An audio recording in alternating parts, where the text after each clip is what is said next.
Hello guys, this Kartik Pandey and you are watching new era. Guys, जैसा कि हम लोगों का कैपेसिटर चल रहा है, कैपेसिटर सीरीज हम लोगों ने कंटिन्यू कर रखी है। उस सीरीज़ में हम लोगों ने ऑलरेडी 8 लेक्चर्स कर रखे हैं, ये 9th लेक्चर है।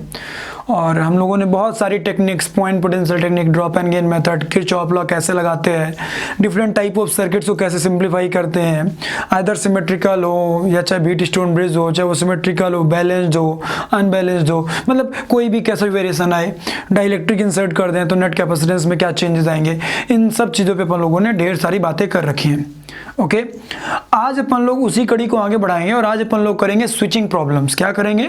Switching problems. स्विचिंग प्रॉब्लम का मेरा अभिप्राय क्या है ये मैं समझा दूं आप लोगों को पहले, कि जैसे कि मान लीजिए कि स्विच इस पर्टिकुलर आर्म से चेंज करके यहाँ कर दी जाए, या स्विच को क्लोज करने के बाद net charges on each capacitors क्या हो जाएंगे। मतलब ऐसे ढेर सारे वेरिएशंस आप लोगों के सामने पूछ सकता है। और फिर इसके बाद हम लोग करेंगे दो कैपेसिटर्स को जिनकी पोलरिटी सेम हो, सेम कनेक्शन, दो कैपेसिटर्स को बिना बैटरी के, चार्ज कैपेसिटर है लेट अस सपोज, या उनमें से कोई एक चार्ज हो सकता है, एक अनचार्ज हो सकता है, उनको हम कनेक्ट करा रहे हैं।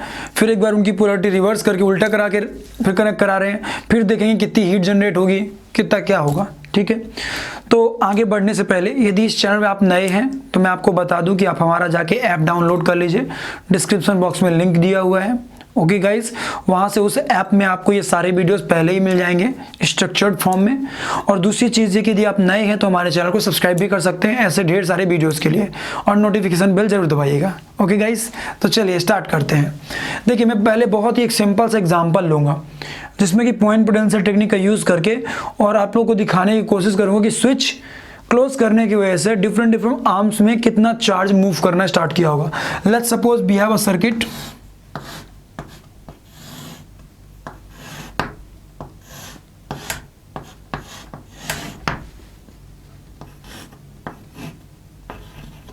this is the switch,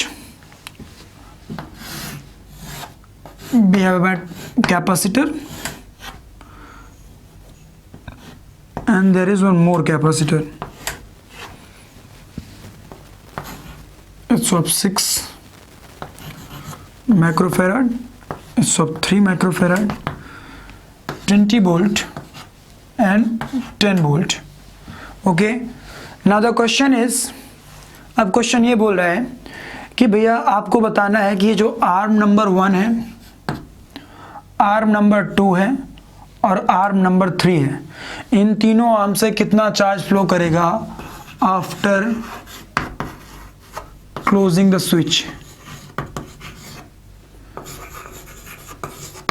closing the switch, switch को क्लोज करने के बाद, ठीक है ना, पूछ रहा है कि Q1, Q2, Q3 की वैल्यूज क्या होंगी विद डायरेक्शन। ओके गाइस, अब ये क्वेश्चन देखने में एक तरह से देखा जाए तो कुछ लोगों को हो सकता है कॉम्प्लिकेटेड लगे और कुछ लोगों को हो सकता है सिंपल लगे, लेकिन मेरा ये मानना है कि ये ना क्वेश्चन जिसे कहते हैं बहुत सिंपल है और ना ही बहुत हार्ड है। ये एक जेईई मेन स्टैंडर्ड का क्वेश्चन है, इसको हम एडवांस स्टैंडर्ड का नहीं मान सकते, क्योंकि एडवांस स्टैंडर्ड को इसे बनाने के लिए और भी फेर बदल करने होंगे, वो मैं आगे सिखाऊंगा आप लोग को आगे आने वाले लेक्चर्स में। बट अभी मैंने आप लोग को ये समझा दिया कि ये क्वेश्चन का स्टैंडर्ड कितना है।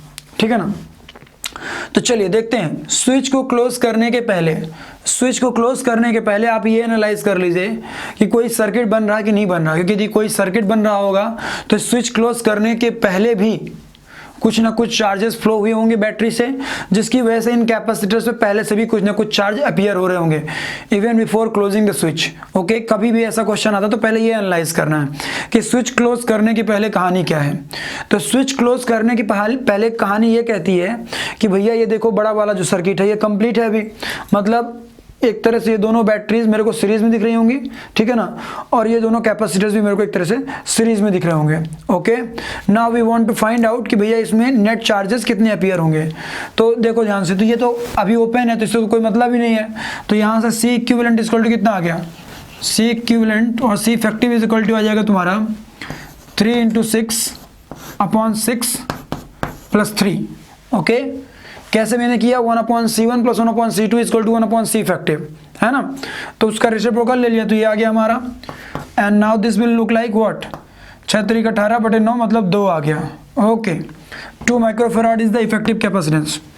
और नेट पोटेंशियल ड्रॉप कितना हो जाएगा, इस पॉइंट और इस पॉइंट के अबाउट दोनों की पोलरिटी मतलब एक तरह से एक वे में कनेक्टेड है, तो 20 + 10 जुड़ जाएगा तो 30 वोल्ट हो गया, जिसकी वजह से अभी जो स्विच को क्लोज करने के पहले जो चार्ज फ्लो किया होगा, Q flown before closing switch,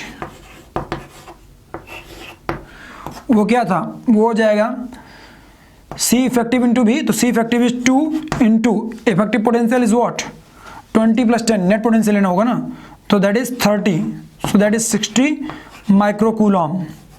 okay guys, we got it, कि हमें पता चल चुका है कि 60 माइक्रोकूलम चार्ज फ्लो किया होगा स्विच को क्लोज करने के पहले, है ना। तो जब 60 माइक्रोकूलम चार्ज फ्लो किया होगा स्विच को क्लोज करने से पहले, तो इट्स क्वाइट लॉजिकल कि यहाँ पे अपीयर होगा प्लस का 60 माइक्रोकूलम, है ना, मतलब सीधे सीधे मैं 60 माइक्रोकूलम लिखता हूँ कि इस पे इतना चार्ज अपीयर होगा, प्लस माइनस आप ले लीजिएगा, ये प्लस की पोलरिटी वाली प्लेट हो जाएगी, माइनस की पोलरिटी वाली प्लेट हो जाएगी, ठीक उस तरह ये प्लस की पोलरिटी वाली प्लेट और ये माइनस की पोलरिटी वाली प्लेट, है ना, और इसमें भी कितना अपीयर होगा 60 माइक्रोकूलम। क्यों, क्योंकि both are in connected in series, coulomb ना माइक्रोकूलम।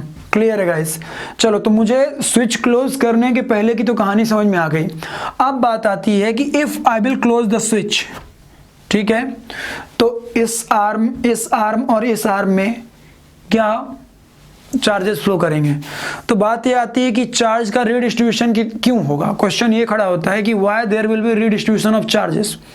तो उसका आंसर ये है कि भैया जैसे ही हम बैटरी को, जैसे स्विच को क्लोज करेंगे तो सर्किट्स में थोड़े बहुत चेंजेस आएंगे, जिसकी वजह से potential drop about given points और potential drop about capacitors change होगा, है ना। तो बैटरी ये चाहेगी, होल सिस्टम में जो बैटरीज लगी हैं वो ये चाहेंगे कि भैया जितना हमारे अबाउट पोटेंशियल डिफरेंस है उतना ही तुम्हारे अबाउट हो जाए।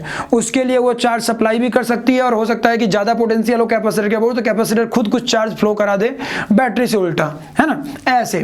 तो चलो मैं अपने मन से मानता हूँ ऐसे क्वेश्चन को सॉल्व करने का तरीका कि मैंने माना कि यहाँ से चार्ज क्यू फ्लो किया होगा। क्लियर बेटा, Q is phloem from this battery, वो चार्ज Q ऐसे आया होगा, यहाँ पे आ गया होगा, जिसकी वजह से ये जो हमारा 60 माइक्रोकूलम का चार्ज रहा होगा वो चेंज होकर के हो गया होगा 60 + Q। क्लियर है, क्यों, क्योंकि Q कूलम्स बढ़ के आ गया। अभी देखो मैंने अपने मन से मान लिया है, हो सकता है कि चार्ज Q ऐसे ना आकर के ऐसे गया हो, है ना, सो इसलिए घबराना नहीं है, बस अपने मन से मैंने माना अभी। तो 60 + Q is the net charge on this capacitor after closing the switch. Okay, now we will talk about this capacitor. तो जो चार्ज यहाँ से Q आया होगा, लेट्स अज्यूम कि वो बट गया ऐसे Q1 एंड Q2 के फॉर्म में, ठीक है ना। तो अब इस पे कितना चार्ज अपीयर होने लगा होगा, इस पे अपीयर होने लगा होगा 60 से चेंज होकर के हो जाएगा 60 + Q2। क्लियर है बेटा, अब इस वाले कैपेसिटर पे इतना चार्ज हो जाएगा और ये Q2 यहाँ से निकल करके आ जाएगा लाइक दिस, बैटरी से होते हुए फिर से Q1 के साथ मिल करके और Q2 दोनों बना देंगे Q। ओके, तो मुझे चार्ज का नया रीडिस्ट्रीब्यूशन, जो नया डिस्ट्रीब्यूशन था एक तरह से मैंने कर लिया।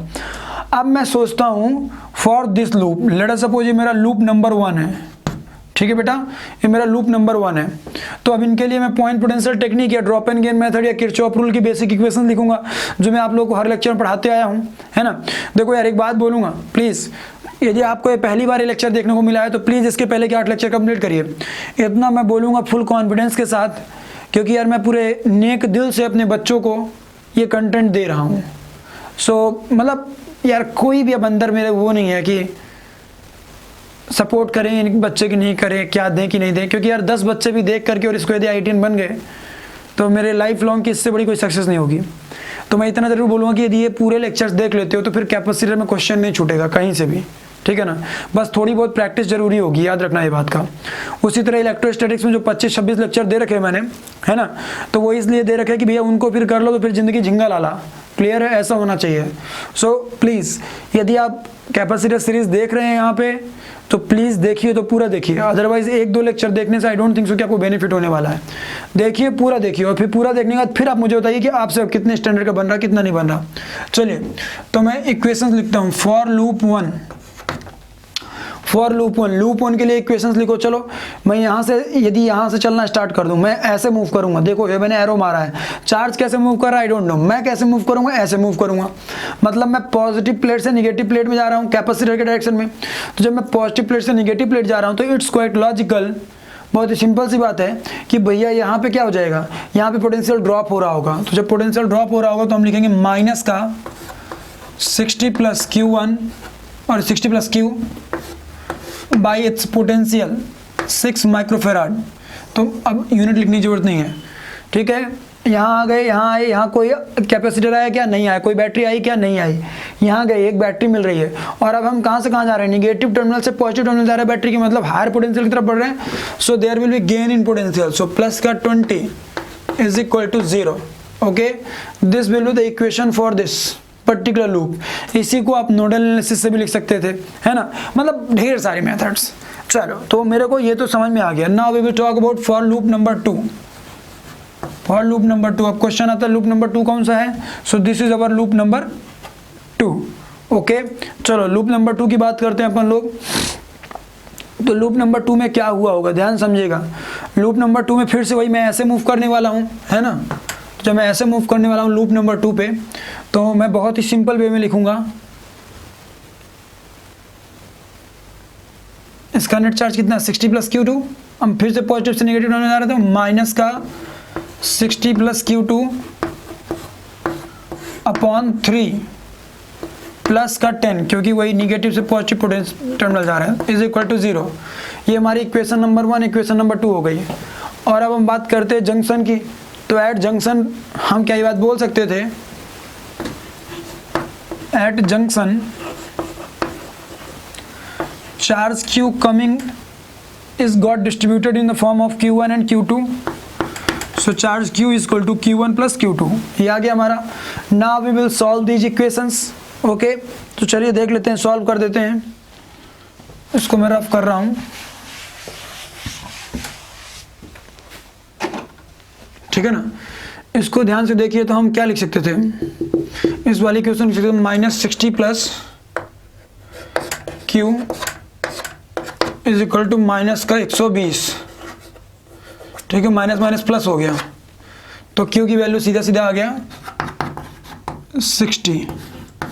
चलिए चार्ज Q की वैल्यू आ चुकी है 60, गुड, है ना, सीधा सीधा, क्योंकि ये माइनस जाएगा उधर, माइनस माइनस प्लस हो जाएगा, फिर ये 60 जाएगा तो माइनस हो जाएगा। चलो ग्रेट। अब हम इसी तरह इसके लिए सॉल्व कर लें। तो इसके लिए क्या आ जाएगा, ये आ जाएगा माइनस, जब में प्लस हो जाएगा तो आपका आ जाएगा 60 plus Q2 is equal to 30। तो यहाँ से Q2 इज इक्वल टू कितना आ जाएगा, वो आ जाएगा आपका माइनस का 30। क्लियर है, Q2 आपको आ गया माइनस का 30। अब आप इसको यहाँ पे जैसे ही पुट कराएंगे, है ना, तो जैसे ही पुट कराएंगे आप, तो आपको यहाँ पे क्या मिल जाएगा, charge Q is equal to 60 दे रखा है, 60 इज इक्वल टू माइनस का 30 प्लस Q1। तो Q1 की वैल्यू कितनी आ चुकी है 90, ठीक है ना, माइक्रो कूलम। अब मैं यदि इनको देखूं ध्यान से तो चलो Q यहाँ पे आ रहा है ना, Q is the charge phloem through this arm. तो Q की वैल्यू कितनी आ गई है, Q की वैल्यू आ चुकी है आपकी 60। Okay great. फिर अब आपका charge Q2 is minus 30। Q2 ने इधर की ओर माना है लेकिन आ रहा माइनस 30। इसका मतलब क्या होगा, एक्चुअल में चार्ज इधर की ओर फ्लो कर रहा है और उसका मैग्नीट्यूड कितना है 30 माइक्रो कूलम। क्लियर है। So charge Q2 will come like this is the correct direction. जो हमने माना था एक्चुअल में उसका उल्टा आया है ना, मेक इट क्लियर। तो ये हमारा आ गया Q2। अब यहाँ से पता चल गया हमें ये Q2 आ गया 30 माइक्रो कूलम, है ना। तो ये यहाँ पे ये 60 आ रहा है और ये 30 आकर के ऐड हो गया, that's why it got 90 micro coulomb. Clear है। तो आप लोग को पता चल चुका है कि ये आपके आंसर्स आ चुके हैं। क्लियर है, कितना 60 माइक्रोकूलम, 90 माइक्रोकूलम, 30 माइक्रोकूलम। लेकिन अब इस बात का ध्यान रहे कि जब आप इनको कलेक्टिवली एक साथ लिखेंगे तो एक साथ लिखते वक्त आपको ये दिखाना पड़ेगा कि भैया उनका डायरेक्शन कैसा है। तो इस बात का ध्यान रखिएगा, आपके जो आंसर्स आए हैं आप इनको लिख लिए, आप कोई प्रॉब्लम नहीं है, इस माइनस साइन से कंफ्यूज मत होइएगा। ये बता रहा था कि जो आपने माना था उसका उल्टा था, लेकिन जब हम फाइनल आंसर लिखेंगे तो हम कुछ ऐसा लिखने की कोशिश करेंगे कि चार्ज क्यू यदि हम इधर की ओर पॉजिटिव ले रहे हैं तो हम ऐसे लिखेंगे charge Q is equal to plus का 60 microcoulomb, charge Q1 is equal to minus का 90 microcoulomb and charge Q2 is equal to 30 microcoulomb. क्यों ऐसा लिखेंगे उसके पीछे रीजन समझ लेना। उसके पीछे रीजन ये है कि भैया देखो यहाँ पे तुम ये तो नहीं लिख पा रहे हो ना कि तुम्हारा चार्ज का डायरेक्शन कैसा है, तो ये तुम कैसे बताओगे, माइनस साइन के दम पे बताओगे कि इन दोनों का डायरेक्शन सेम था इसीलिए हमने इनको पॉजिटिव माना और जो इसके अपोजिट था उसको निगेटिव माना। तो हमारे आंसर को देख करके ही कोई बंदा आइडिया लगा लेगा कि भैया डायरेक्शंस उसके क्या हैं, है ना, मतलब इन दोनों के डायरेक्शन सेम होंगे और इसका डायरेक्शन उल्टा होगा। सो ये मैंने क्यों यहाँ पे माइनस साइन असाइन किया, क्यों लास्ट में लिखते वक्त मैंने इन बातों को ध्यान दिया, क्योंकि यार जब आंसर दे रहे हो ना तो उसमें मैग्नीट्यूड के साथ साथ आपसे ये भी तो पूछा है कि भैया what will be the directions. तो डायरेक्शंस को जिसे कहते हैं कि एक्सप्रेस करने के लिए कुछ ना कुछ ऐसा तरीका तो ढूंढना पड़ेगा। और यहाँ मत कंफ्यूज है कि ये माइनस 30 आया था, Q2 की वैल्यू था, आपने इसको प्लस 30 क्यों लिख दिया इधर की ओर चेंज करके। वो इसलिए कि जब हम क्वेश्चन सॉल्व कर रहे थे तो हमने ऐसा माना था, कुछ सॉल्व करने में -30 आ गया, इसका मतलब एक्चुअल में वो ये आया था। अब हमने कहानी बना ली, फिगर वाइज सबको दिखा दिया। अब जब मैं आंसर दे रहा हूँ उस वक्त मेरे आंसर देने का ये तरीका होगा जिससे कि सामने वाले बंदे को ये भी आइडिया लग जाए कि okay charge Q1 Q2 Q3 इतने हैं और इनके डायरेक्शंस भी ये होंगे। ओके तो उनको एक अपने आप ही आइडिया लग जाएगा कि कैसे क्या करना था। चलो गाइस, तो हम लोग को ये तो समझ में आ गया अच्छे से, है ना। अभी मैं एक अच्छी स्विचिंग की प्रॉब्लम कराता हूँ। अब इस तरह की प्रॉब्लम्स कभी भी आप लोग के सामने आएंगी, चाहे मल्टीपल कैपेसिटर्स अरेंज कर दे, चाहे 1-2 स्विच अरेंज कर दे, कुछ भी करे ना, नथिंग टू वरी, आप हर चीज़ कर लेंगे, है ना। सो मैं अब इस तरह की प्रॉब्लम रिपीट नहीं करूँगा, सेम टाइप की प्रॉब्लम 2-2 करके और टाइम किल करना वो ज़्यादा सही नहीं है।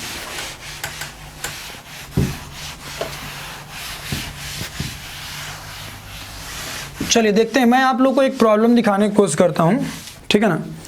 एक कैपेसिटर्स की मैंने प्रॉब्लम ले रखी है, ध्यान से देखिएगा।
देखिए अब ये क्वेश्चन में क्या बोला है, ये बहुत ही आप लोग के लिए अच्छा क्वेश्चन हो गया, ठीक है ना। ये थोड़ा सा डिफरेंट टाइप ऑफ क्वेश्चन हो गया और ये आपका अच्छा खासा दिमाग भी ले लेगा।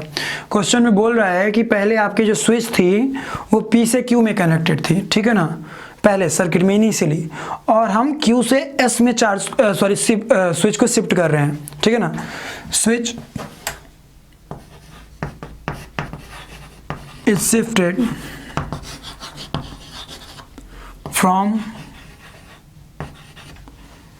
Q to S, मतलब पहले जो आपकी P से Q कनेक्टेड थी स्विच, अब वो शिफ्ट करके कहाँ से कहाँ कर दी गई, P to S कर दी गई। तो पूछ ये रहा है कि चार्ज एक डिफरेंट आर्म्स में क्या फ्लो कर रहे होंगे, आर्म 1, आर्म 2, आर्म 3, ठीक है ना। तो एक तरह से देखा जाए तो है क्वेश्चन बहुत सिंपल, लेकिन इस क्वेश्चन में आपको ये एनालाइज करना पड़ेगा कि पहले इनिशियली कौन सा सर्किट रहा होगा, फाइनली कौन सा सर्किट जिसे कहते हैं रोल प्ले कर रहा है। इन चीज़ों को एनालाइज कर लेंगे तो अच्छे से हो जाएगा आपका। तो चलिए जब हम मानते हैं, सबसे पहले मैं सॉल्व करता हूँ कि माना मैंने कि पहले ये वाली स्विच रही होगी, है ना, केस वन में ये वाली स्विच रही क्लोज रही होगी। तो जब ये वाली स्विच क्लोज रही होगी तो ये आपका पूरा एक तरह से देखा जाए जो सर्किट दिख रहा होगा वो ऐसा दिख रहा होगा कि ये दोनों आपके किस में होंगे, ये दोनों आपके एक तरह से हमें दिख रहे होंगे पैरेलल में, है ना।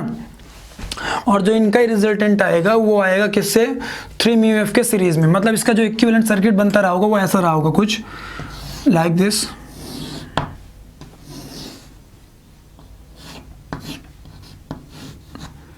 मतलब वो जो सर्किट इतना कॉम्प्लिकेटेड दिख रहा है उसको हमने सिंप्लीफाई कर दिया लाइक दिस 3 3 3, है ना, क्योंकि ये तो स्विच रही नहीं होगी। जब ये स्विच नहीं रही होगी तो ये आर्म दिखाने की कोई ज़रूरत नहीं है, तो इसको हमने एक साथ दिखा लिया लाइक दिस, और इससे एक 3 म्यू एफ को कनेक्ट करा दिया ऐसे, और ये 4 वोल्ट की बैटरी। तो इन तीन पैरेलल में होने की वजह से दोनों का रिजल्टेंट कितना आ जाएगा, जोड़ने के बाद आ जाएगा 6।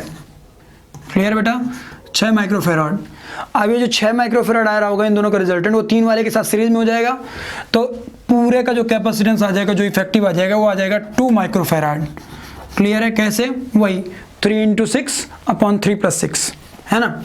और ये बैटरी 4 वोल्ट की है, तो मुझे पता चल गया कि जो चार्ज क्यू फ्लो किया होगा इस बैटरी से वो कितना फ्लो किया होगा, that will be flown, charge Q is equal to flow किया होगा आपका 2 4 8 CV।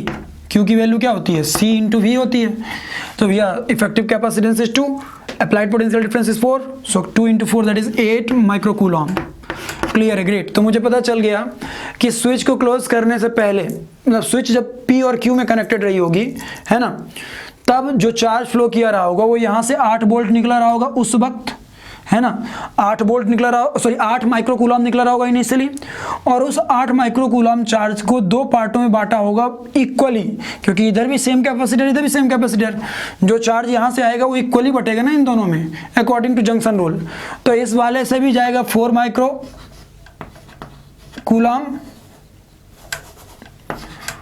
माइक्रोकूलम और इस वाले से भी जाएगा 4 माइक्रोकूलम।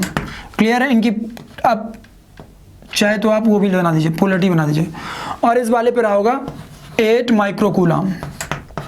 क्लियर है, कुछ ऐसा ही रहा होगा, पूरा का पूरा फिगर हमें दिखता रहा होगा।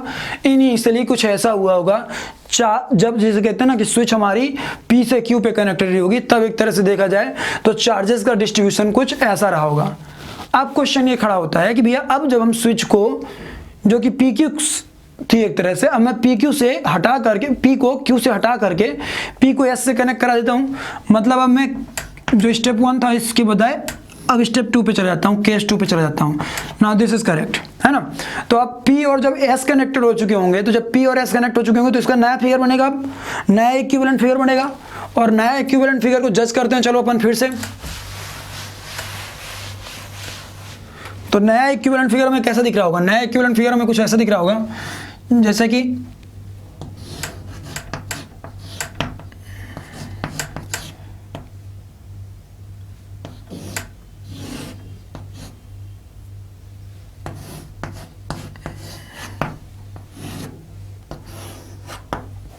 लाइक दिस, है ना। स्विच क्लोज करने के बाद अब तो ये ओपन हो चुका है, तो ये आर्म दिखाने की कोई जरूरत ही नहीं है। इस पे कितना इनिशियली चार्ज रहा होगा, दैट इज 4 माइक्रोकूलम। इस पे कितना था, 4 माइक्रोकूलम, और इस पे कितना था आपका 8 माइक्रोकूलम। क्लियर है। अब मैं फिर से मानता हूं कि सारे पोटेंशियल, जैसे कहते हैं ना कि पोटेंशियल्स स्टडी स्टेट में पहुंचाने के लिए कैपेसिटर्स को फिर से चार्ज सप्लाई करेगी battery, and let's assume that charge supplied is Q। Clear है। तो Q सप्लाई की वजह से, चार्ज Q सप्लाई की वजह से इस वाले पे नेट चार्ज कितना हो जाएगा, वो हो जाएगा आपका 4 + Q। क्लियर है बेटा। और वो चार्ज Q मूव करके और यहाँ जाएगा, जिसकी वजह से इधर मान लो ब्रेक हो करके हो गया Q1 और इधर ब्रेक हो करके हो गया Q2, जो ये चार्ज Q आया था। तो उस Q2 चार्ज की वजह से जो अब इसका नया चार्ज हो जाएगा, हो जाएगा 4 + Q2, और जो इसका नया चार्ज हो जाएगा वो क्या हो जाएगा बेटा, वो आपका हो जाएगा 8 + Q1। क्लियर है, लाइक दिस।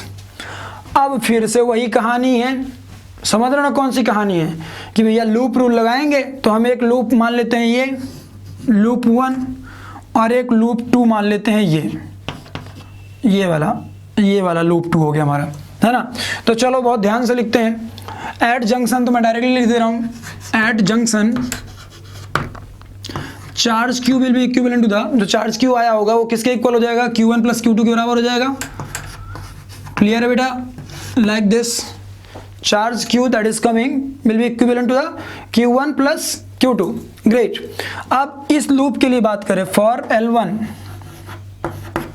लूप नंबर 1, तो यदि मैं ऐसे मूव कर रहा हूँ, ये पॉजिटिव ये निगेटिव और ये भी पॉजिटिव ये निगेटिव की होगी, तो इसके अकॉर्डिंग क्या हो जाएगा हमारा, इसके लिए माइनस साइन के साथ 8 + Q1 अपान उसका कैपेसिटेंस दैट इज 3। अब यहाँ निगेटिव से पॉजिटिव टर्मिनल जा रहा है, निगेटिव प्लेट से पॉजिटिव प्लेट जा रहा है तो प्लस हो जाएगा, बढ़ता हुआ पोटेंशियल। तो प्लस का 4 + Q2 / 3 इज इक्वल टू 0। एक इक्वेशन ये हो गई हमारी फॉर लूप L2, ठीक है ना, फॉर L2 लूप L2 के लिए इक्वेशन लिखो। चलो मान लो मैं फिर से ऐसे ही गया हूँगा, तो यहाँ से ऐसे मूव कर रहा हूँ, तो माइनस का 4 + Q / 3। अब घूम के यहाँ पे आ गया तो फिर से वही पॉजिटिव से निगेटिव प्लेट जा रहा हूँ, तो माइनस का 4 + Q2 / 3, ठीक है। अब यहाँ पे ऐसा है, अब देखो बैटरी के निगेटिव जिसे कहते हैं टर्मिनल से पॉजिटिव टर्मिनल जा रहा हूँ, मतलब बढ़ते हुए पोटेंशियल की तरह, तो प्लस का 4 इज इक्वल टू 0। क्लियर है गाइस? तो equation number 1, equation number 2 and equation number 3 clear है। इन तीनों इक्वेशंस को सॉल्व करेंगे और जैसे इन तीनों इक्वेशंस को सॉल्व करेंगे तो हमारा चार्जेस का स्ट्रेंथ आ जाएगा, मैग्नीट्यूड आ जाएगा। फिर हम देखेंगे कि भैया यदि जो हमने चार्जेस की वैल्यू निकाली है, यदि if all are coming positive, यदि सारी पॉजिटिव आ रहे हैं, दैट मीन्स कि जो हमने चार्जेस के डायरेक्शन बनाए थे वो एक्चुअल में सही बनाए थे, है ना, तो हमारा आंसर वही हो जाएगा। और यदि ऐसा हुआ कि जो हमने चार्जेस निकाले हैं उनमें कोई निगेटिव आ रहा है, इसका मतलब ये हुआ कि जो हमने चार्ज को माना था कि charge is flowing like this, actual में वो ऐसा नहीं ऐसा फ्लो किया था, that's why it got negative sign, है ना। तो हम लोग को वहां से क्लियर हो जाएगा कि भैया साइन कैसे साइन करने उनको।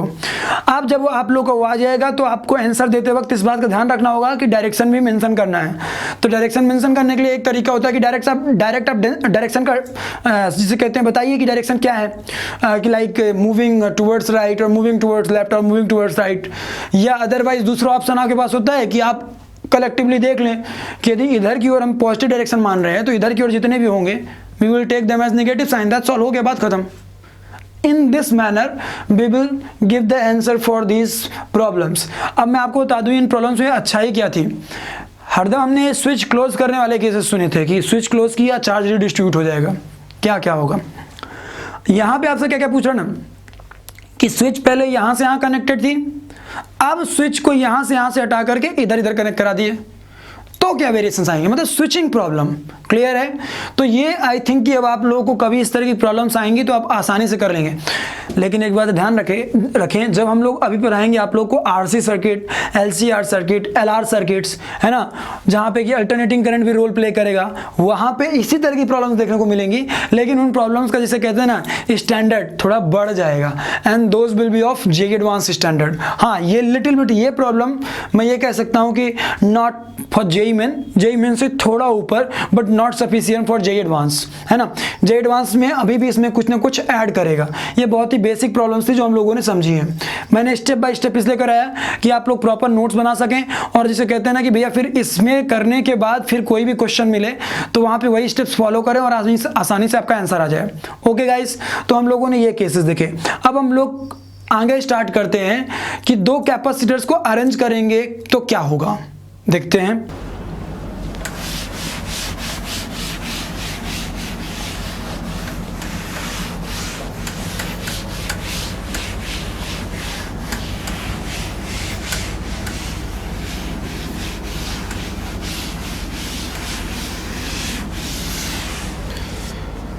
चलिए, और देखिए एक बात और बता दें आपको कि ये लेक्चर्स में इस बात का खासियत है कि एक लेक्चर बस हमें नहीं करना, हमें कवर करना है तो पूरे लेक्चर्स कवर करना है, तभी आप ये मान सकते हैं कि ना हाँ ठीक है मैं जेई एडवांस स्टैंडर्ड कर पा रहा हूँ। Okay great.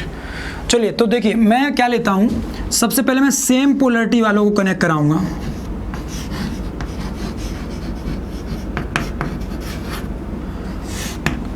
सेम पोलरिटी वाले दो कैपेसिटर्स को मैं अरेंज कराऊंगा। लेट्स सी, मैंने माना कि मेरे पास ये दो कैपेसिटर्स हैं, ठीक है बेटा, ऐसे।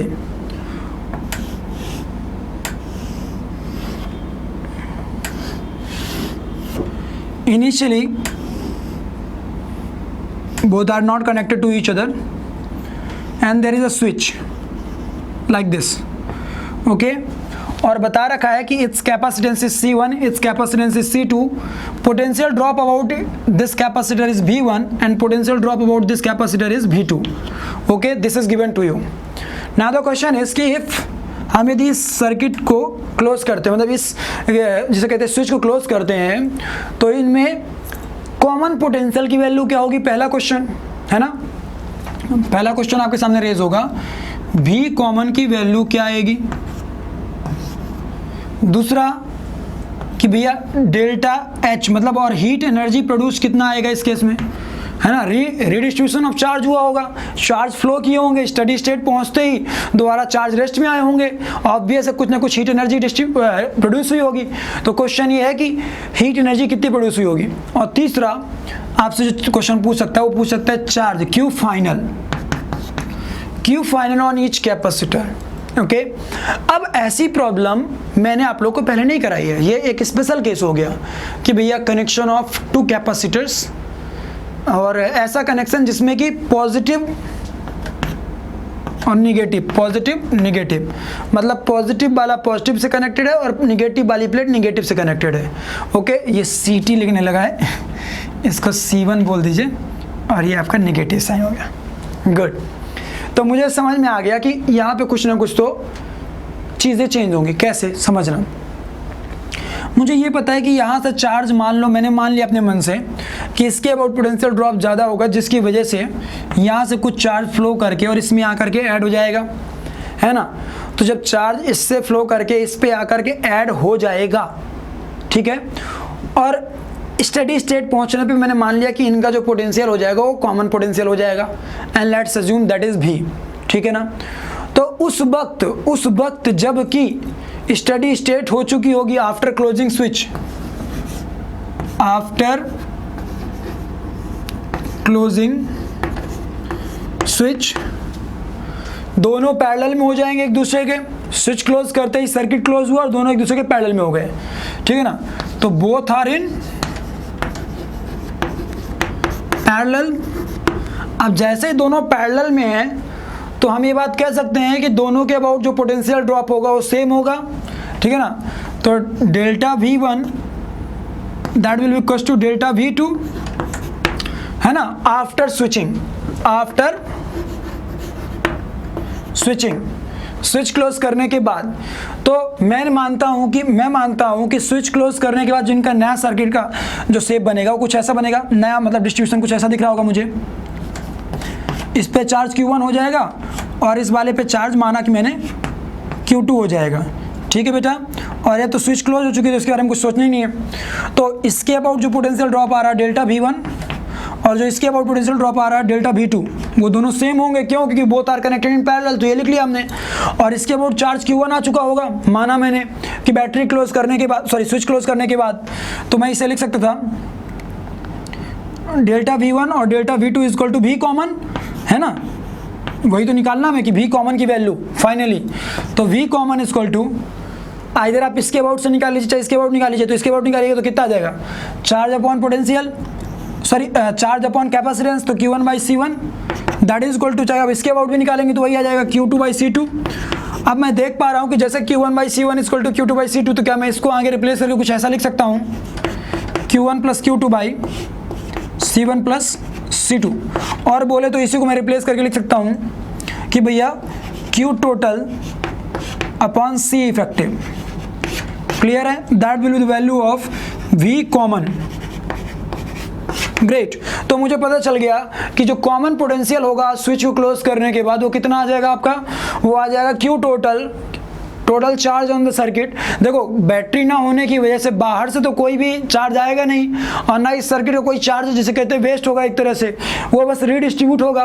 तो भैया हमने क्या लिख लिया, Q total upon C effective that is a V common, है ना. और उसको निकालने का तरीका मैंने आपको स्टेप बाय स्टेप समझाया.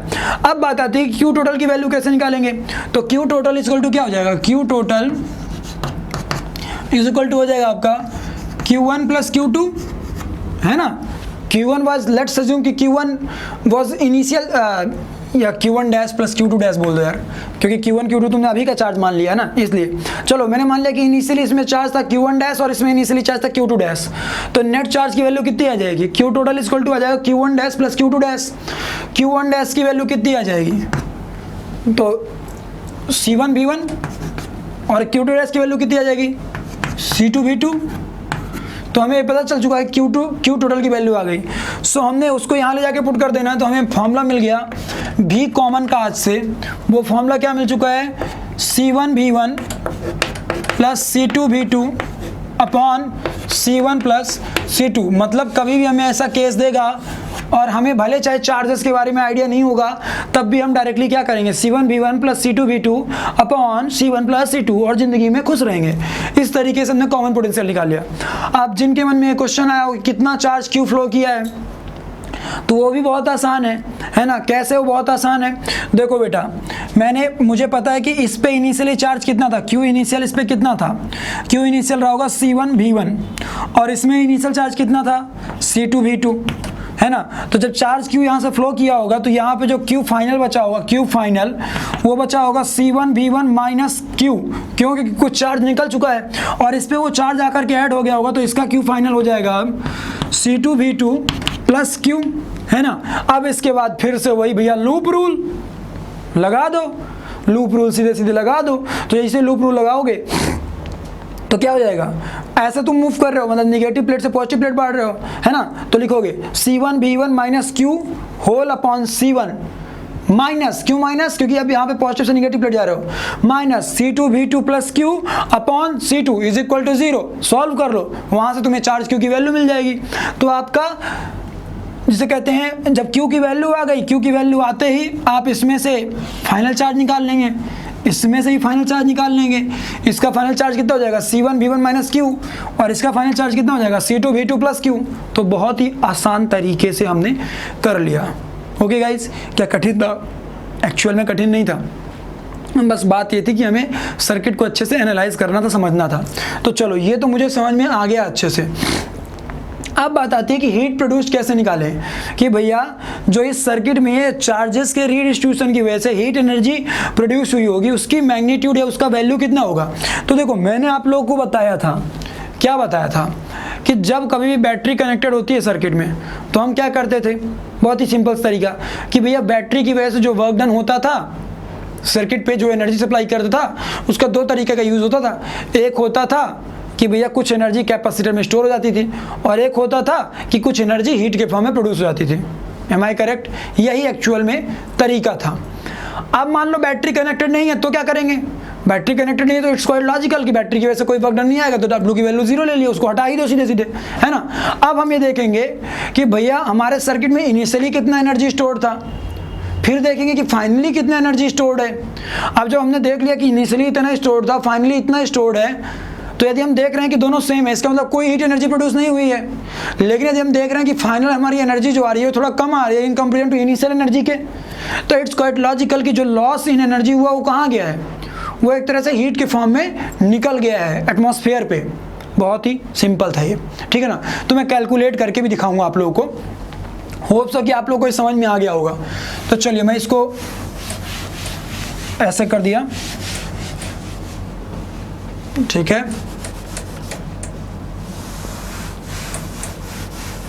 चलिए, इनको भी रफ कर दो, कोई ज़रूरत नहीं है, ठीक है।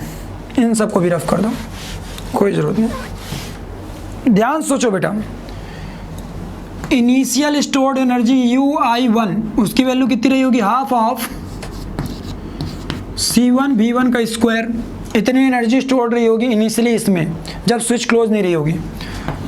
और UI2 मतलब initial stored energy in second capacitor, वो क्या रहा होगा, half of C2 V2 square. So U initial total कितनी रही होगी हमारी, वो आ गई हाफ ऑफ C1 V1 का square plus half of C2 V2 का स्क्वायर। क्लियर है? तो ये मुझे पता चल गया। अब चार्जेस के रीडिस्ट्रीब्यूशन के बाद after closing switch U final on capacitor 1, वो कितना दिखने लगा होगा, वो दिखने लगा होगा half of C1 into V common का स्क्वायर, क्योंकि अब उसके बाद पोटेंशियल कितना हो चुका है, V common, so half of C V common का स्क्वायर। और उसी तरह यू फाइनल 2 की वैल्यू कितनी हो जाएगी, half of C2 V common square, capacitance is C2 and potential drop is V common, so that's why half of C2 V common square. तो यहां से यू फाइनल टोटल कितना आ जाएगा आपका, वो आ जाएगा half of C1 plus C2 into V common का स्क्वायर। क्लियर है, this is the final stored energy, this was the initial stored energy. Now the question raised is कि what is the heat produced, so we know that heat produced will be equivalent to what, loss in energy, so initial energy minus final energy कर दीजिए, आपको heat मिल जाएगा, ठीक है ना। और चाहें तो आप ऐसा भी कर सकते हैं, final energy minus initial energy करेंगे तो जो वैल्यू आएगी वो माइनस साइन के साथ आएगी, जो कि ये दिखा रहा होगा कि there is some heat produced, क्योंकि वो एनर्जी लॉस हुई है सिस्टम से। तो चलो उसकी वैल्यू निकाल लेते हैं सीधे सीधे, है ना। मैं इनको रफ कर रहा हूँ, जिनकी मेरे को ज़रूरत नहीं, मेरे को ये एक्सप्रेशन की ज़रूरत है और ये एक्सप्रेशन की ज़रूरत है। तो बहुत ही सिंपल वे में मैं लिखता हूँ, delta H heat energy produced equal to half of C1 V1 square plus half of C2 V2 square, ठीक है ना, minus half of C1 plus C2 into V common का स्क्वायर। तो V कॉमन की वैल्यू मैं direct यहाँ से put किए दे रहा हूँ, तो ये कितना जाएगा, C1 V1 plus C2 V2 upon C1 plus C2 का होल स्क्वायर। क्लियर है, लाइक दिस।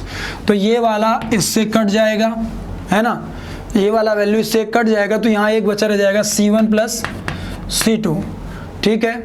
अब इसको जब मैं रीअरेंज कर लूँगा तो कुछ कैसा दिखने लगेगा, ये डेल्टा एच की वैल्यू आ रही होगी मेरी हाफ ऑफ, ध्यान से देखो, तो इसको जब तुम ओपन करोगे, इस वाले को जब तुम ओपन करोगे तो वो क्या आ रहा होगा तुम्हारा ओपन करने पे, इसको ओपन करके मैं सीधे सीधे लिख रहा हूँ, half of C1 V1 square plus half of C2 V2 square minus half को बाहर निकाल दो, ठीक है ना, और C1 बाई C2 को भी एक बाहर निकाल के रखे रहो। अंदर क्या बच रहा होगा तुम्हारा, बच रहा होगा अंदर C1 square V1 square plus C2 square V2 square plus twice का C1 C2 V1 V2। Clear है, कुछ अब ऐसा हो चुका होगा, है ना। अब आप चाहें तो इनका कॉमन एलसीएम ले लीजिए, है ना, इन दोनों का एलसीएम लेते ही एलसीएम लेंगे तो ये आपका ओपन हो जाएगा और ये कुछ कैसा बन जाएगा, ये हाफ ऑफ हो जाएगा आपका C1 V1 square into C1 plus C2। उसी तरह ये बन जाएगा हाफ ऑफ, इसको मैं रफ किए ले रहा हूँ नीचे वाले को,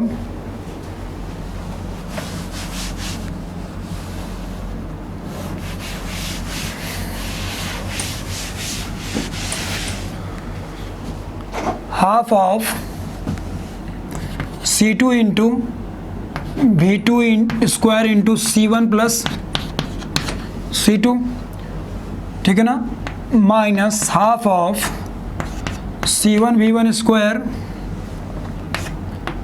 plus C2 square V2 square plus twice of C1 C2 V1 V2।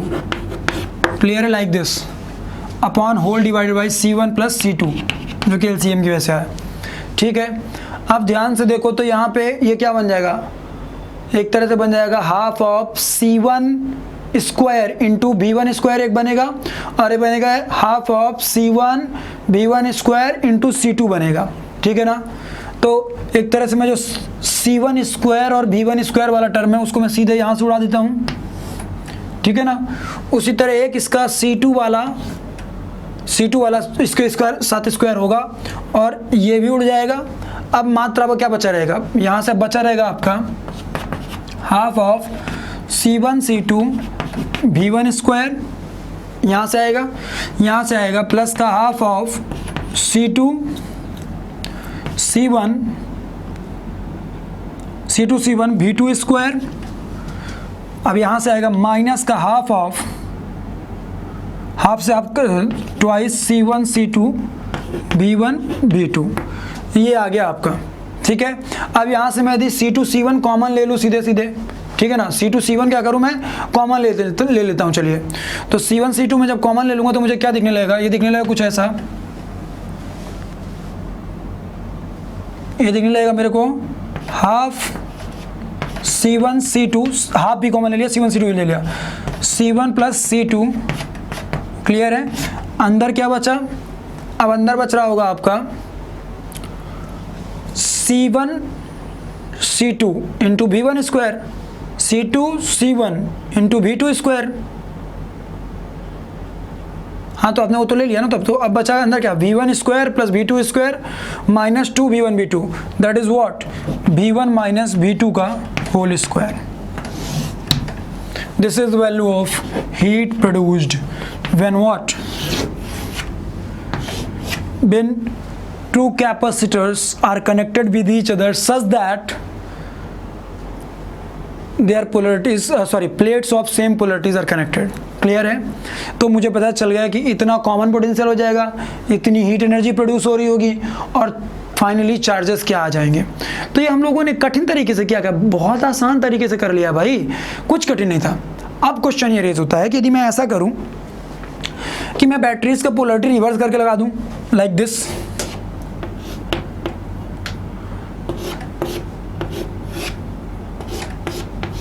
ये स्विच है, स्विच क्लोज करने के पहले हमारा कुछ ऐसा था, ये पॉजिटिव टर्मिनल था, ये नेगेटिव टर्मिनल था, ये नेगेटिव ये पॉजिटिव, लाइक दिस।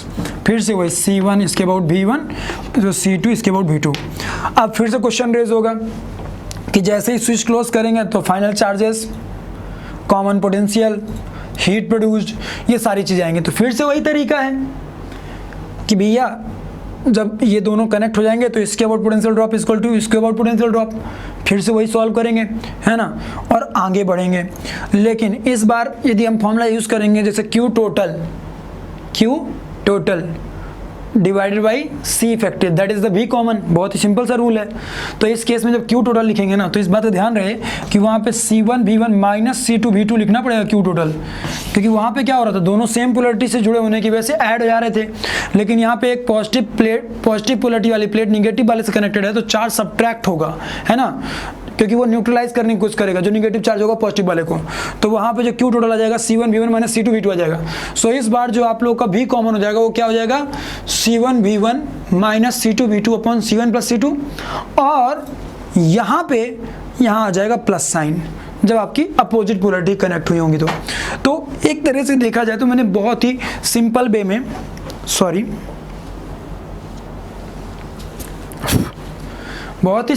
में मैंने ये फाइंड कर लिया कि भैया जब कोई भी दो कैपेसिटर सेम पोलैरिटी वाले कनेक्ट कराएंगे तब क्या होगा, जब कोई दो कैपेसिटर्स अपोजिट पोलैरिटी वाले कनेक्ट कराएंगे तो क्या होगा।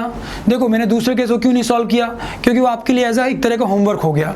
आप खुद से कनेक्ट कराइए और चार्ज रिडिस्ट्रीब्यूट कराइए और चीज़ों को सॉल्व करने की कोशिश करिए, फिर देखिए कि जो सर ने आंसर्स बताए हैं वो मैच कर रहे हैं नहीं।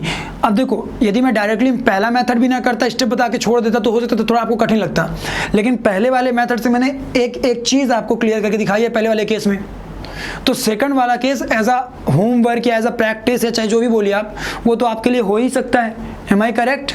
ग्रेट। तो आज की क्लास में हम लोगों ने क्या क्या सीख लिया। आज की क्लास में जो पहली चीज़ हमने सीखी दैट वाज कि कोई भी सर्किट्स हैं वहाँ पे स्विच यहाँ से वहाँ शिफ्ट करें या स्विच क्लोज करें तो उसकी वजह से नए चार्जेस या डिफरेंट आर्म्स में कितना चार्ज हमें दिख रहा होगा, आर्म में कितना चार्ज फ्लो कर रहा है, ये हमें कैसे फाइंड करेंगे, डायरेक्शंस के साथ कैसे बताएंगे, इन बातों पे मैंने बात करी पहली चीज़। दूसरी चीज़ हम लोगों ने देखा कि कनेक्शन ऑफ यदि बैटरीज हैं, है ना, कि बैटरीज को ऐसा कनेक्शन ऑफ जैसे कहते हैं कैपेसिटर्स ऐसा कनेक्ट किया वैसा कनेक्ट किया तो क्या होगा, सारी चीज़ें हम लोगों ने देख ली। ओके गाइस, तो आज के लेक्चर में तो यहाँ तक अपन लोग इतना ही करेंगे। नेक्स्ट लेक्चर में आप लोगों को मैं सिखाऊंगा कि किसी भी कैपेसिटर में डाइलेक्ट्रिक को इंसर्ट करने की वजह से कितनी हीट प्रोड्यूस होगी, कितना पोटेंशियल में चेंजेस आएंगे, कितना चार्ज में चेंजेस आएंगे, ठीक है ना, क्या कोई वेरिएशंस आएगा कि नहीं आएगा। फिर अपन नेक्स्ट लेक्चर में ये भी सीखेंगे कि किसी भी डाइलेक्ट्रिक पे किसी भी कैपेसिटर की वजह से कितना फोर्स लग रहा होगा, इन चीज़ों के बारे में अपन लोग देखेंगे। Okay guys, so hope so आप लोग इंजॉय कर रहे होंगे लेक्चर्स। सो इस लेक्चर चलिए यहीं पर ख़त्म करेंगे, लेकिन आगे जाने से पहले प्लीज़ एक बार फिर से मेरा रिक्वेस्ट है, जो बच्चे नए हैं डिस्क्रिप्शन पे बॉक्स पे जाइए और हमारे ऐप का लिंक दिया हुआ है, वहाँ से हमारे ऐप को डाउनलोड करिए और वहाँ पे पूरी एक स्ट्रक्चर्ड फॉर्म में पढ़ाई करिए। इसके साथ साथ यदि आप हमारे चैनल में एकदम नए हैं तो आप हमारे चैनल को सब्सक्राइब कर लीजिए, जिससे कि आपको आने वाले हर वीडियो का नोटिफिकेशन मिलता रहे और आप मेरे साथ बने रहें। ओके गाइज, होप सो कि मैं आप लोगों की पूरी जर्नी में जो IIT JEE और नीट की जर्नी होगी इसमें मैं आप लोगों को मदद करने वाला हूँ। ओके गाइज, सो चलिए एंजॉय करते हैं। Thank you, bye bye, take care, have a nice day, bye bye.